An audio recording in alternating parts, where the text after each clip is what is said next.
Okay, hi guys. So I promised you that story, the tea, about the time I was sued by my own publisher for $5 million. Yeah.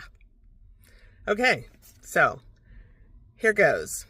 So years ago, my very first book actually was published by this publisher. I won't name the name.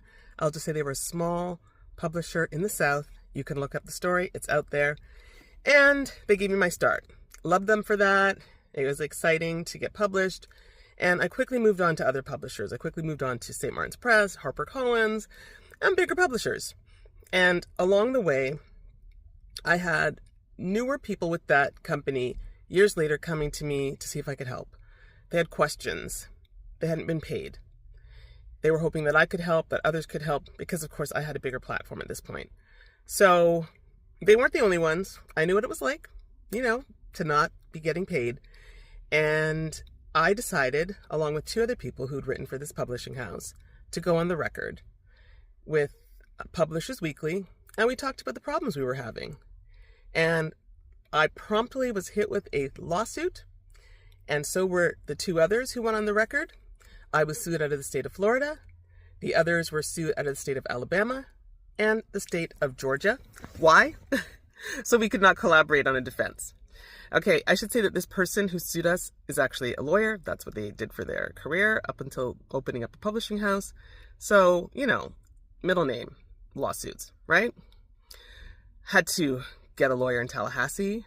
I'm based in Canada. This cost lots of money. I had to go down there for mediation. And this is where the story gets really bizarre. Because I'm sitting there at that table, stressed, everything, feeling all the feels. And in comes the person who sued me. Big smile. Hey, Kayla. Warm greeting, hug. And I'm like, what? What's happening? Am I in the Twilight Zone?